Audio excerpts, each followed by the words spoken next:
Dicen por ahí que la variación es el enemigo número uno de la calidad. Pero la verdad es que tener el control absoluto es lo que crea una satisfacción pura. Bienvenidos a este análisis. Hoy vamos a desarmar un concepto que, literal, es la columna vertebral de cualquier manufactura de clase mundial. Porque seamos honestos, en el momento en que entendemos cómo medir y controlar un proceso, dejamos de cruzar los dedos para que las cosas salgan bien y empezamos a garantizar resultados reales. Y bueno, esa es exactamente la gran pregunta aquí. En cualquier tipo de proceso industrial, ya sea haciendo autopartes súper complejas o simplemente empacando cajas, siempre, pero siempre va a existir variación. A nivel microscópico, no hay forma de que una pieza salga idéntica a la otra. Entonces, ¿cómo le hacemos para agarrar esta realidad un poco caótica y convertirla en un producto perfecto que deje al cliente fascinado? Para entender esto, nos vamos a basar en una metodología paso a paso. Rápido, les cuento cómo nos vamos a organizar.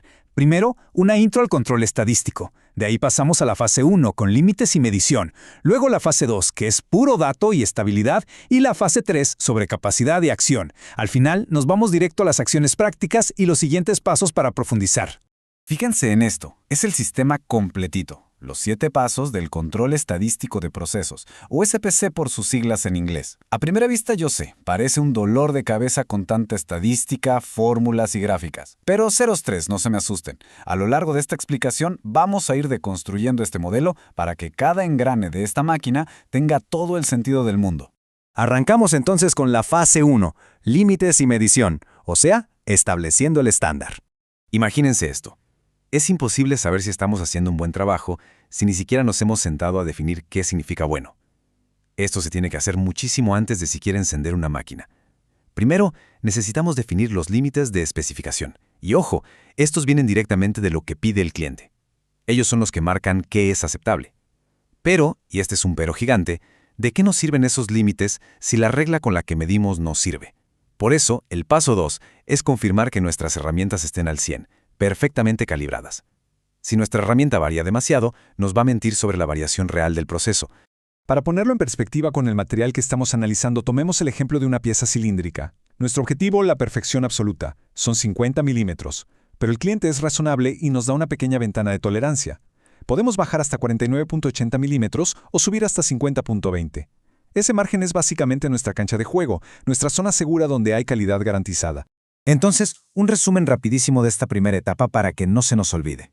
1. Nosotros no nos inventamos los límites, los pone el cliente. 2. Las herramientas de medición no son mágicas, hay que calibrarlas constantemente. Y 3. Si tu instrumento de medición varía más que el producto mismo, estás operando a ciegas. Y bueno, para que puedan aplicar esto hoy mismo en sus operaciones, aquí les va algo súper concreto. Hagan un estudio de Gauge R&R. O sea, repetibilidad y reproducibilidad. Es la prueba de fuego para asegurar que, sin importar qué operador use la herramienta, el resultado va a ser el mismo. Sin esto, cualquier dato que saquen después es prácticamente basura. Pasamos a la fase 2, datos y estabilidad. Aquí capturamos cómo se comporta el proceso al natural. Aquí es donde la teoría choca con la realidad del piso de producción. Para ver cómo se comporta el proceso a lo largo del tiempo, seguimos los pasos 3, 4 y 5. Primero, tomamos lo que llamamos subgrupos racionales, que no es más que sacar muestras bajo las mismísimas condiciones en orden cronológico. Luego, graficamos todo eso. Usamos cosas como el gráfico X barra para promedios y el gráfico R para rangos. Y finalmente, analizamos esas gráficas para ver si nuestro proceso está estable o si se está volviendo loco.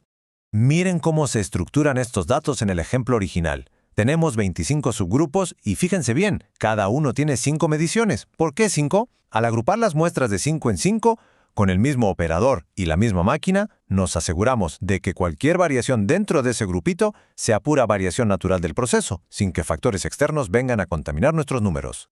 Resumiendo esta segunda fase, la forma en la que estructuramos los datos lo es absolutamente todo. Los subgrupos racionales son los que hacen que nuestras gráficas sirvan de algo.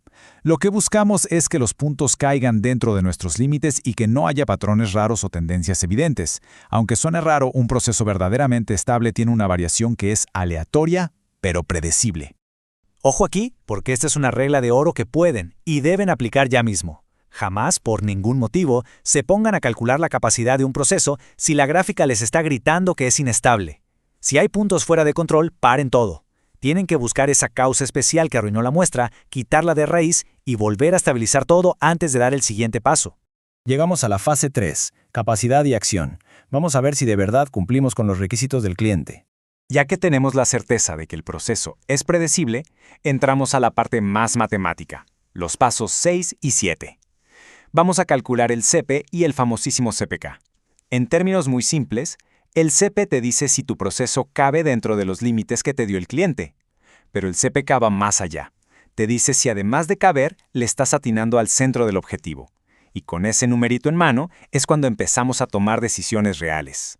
De hecho, en el ejemplo que estamos analizando, después de meter todas las desviaciones estándar y promedios a la fórmula, nos arroja un CPK de 2.33. Suena bonito, pero un número ahí flotando no nos dice mucho si no sabemos interpretarlo. Así que, ¿qué significa realmente este 2.33?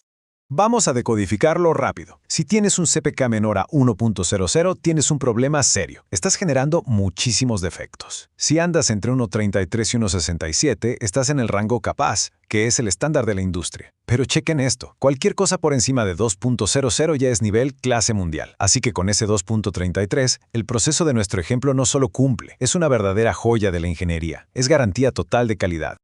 Para resumir esta última fase técnica, el CPK es prácticamente el juez final aquí.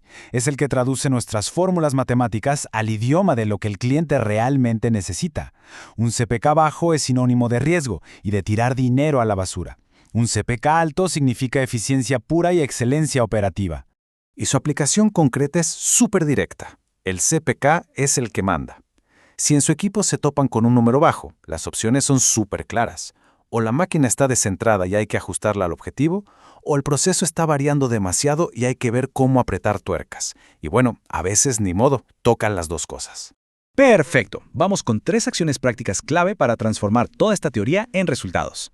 Después de desmenuzar todo este modelo de control estadístico, aquí les van las 3 acciones definitivas que sacamos de este material para que las implementen ya. Número 1.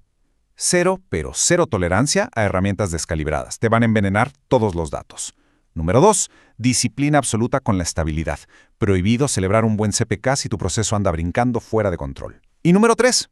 Obsesiónense por el centro. No se conformen con estar dentro del límite. El objetivo de todos los días debe ser pegarle exactamente al valor nominal. Seguro se preguntan quién le saca más jugo a toda esta información. Obviamente a toda la empresa le conviene tener buena calidad, pero este material es oro puro para analistas de control de calidad e ingenieros de manufactura.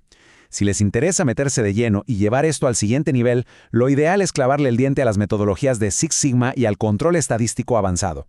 Quiero que nos quedemos con esta frase del material original. Es una fórmula súper sencilla para un tema que parece tan denso. Proceso estable más proceso capaz es igual a satisfacción del cliente. La estabilidad nos hace predecibles, la capacidad nos hace correctos. Cuando juntas las dos cosas, el cliente no tiene de otra más que estar feliz. Para cerrar, les dejo esta pequeña bomba para pensar. Ya vimos que la variación que no controlamos es la que nos sabotea desde las sombras. Con estas herramientas matemáticas, la verdad es que ya no hay excusa para trabajar a ciegas. La pregunta que se tienen que llevar de regreso a su planta hoy mismo es: ¿qué variaciones ocultas andan por ahí comprometiendo los resultados de sus propios sistemas? ¿Y qué van a hacer hoy para controlarlas? Muchísimas gracias por acompañarnos en este recorrido. Nos vemos en la próxima.